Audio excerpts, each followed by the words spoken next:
Welcome back, YouTubers, to my channel of an everyday life of an Aspie. If you're new to my channel, I welcome you with open arms. I'm Aspie, and I'm all about creating mental health and awareness and emotions where I can, as well as sharing you guys my life stories and experiences with my everyday conditions of species syndrome and everything that comes in the territory, so that you guys can have a lowdown on how I go with it, and hopefully that with some tips and advice along the way, regardless of how I manage some of these signs and symptoms, or shall we say, these disorders that I go through. That some of it may be irrelevant to you, but just bear in mind to respect some of the stuff I share with you all, regardless of these signs and symptoms. That it may work for me of managing and coping with these strategies, but in all further ado, try them. You never know, it might work, it might not, but just do it step by step.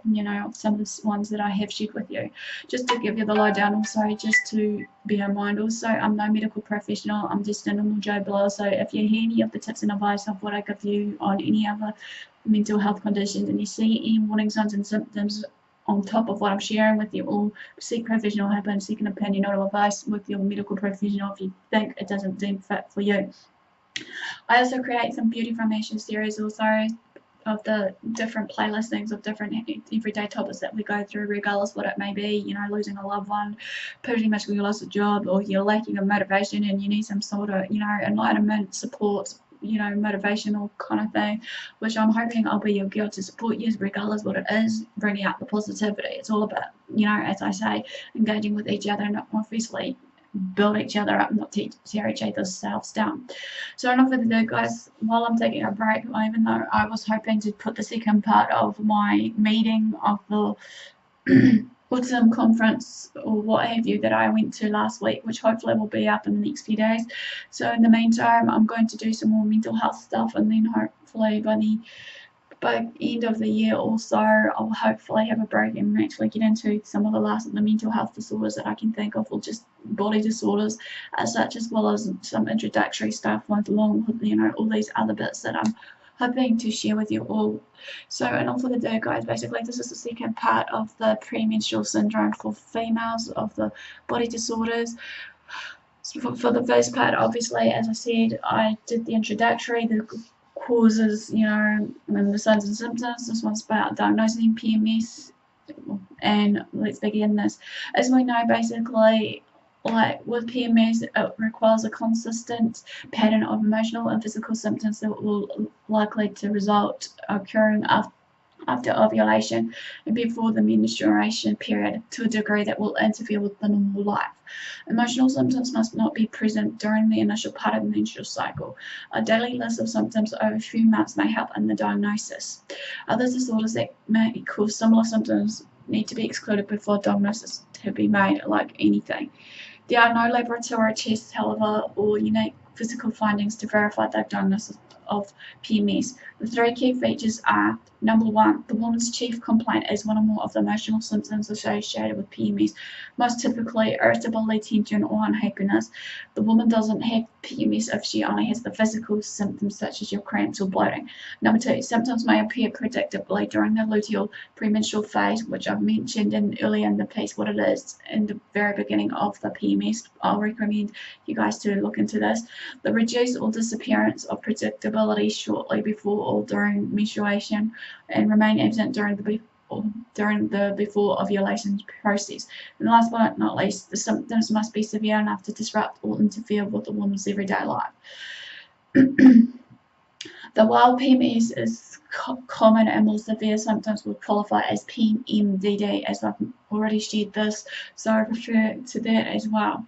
PMS is not listed in the DSM-5 manual, unlike PMDD.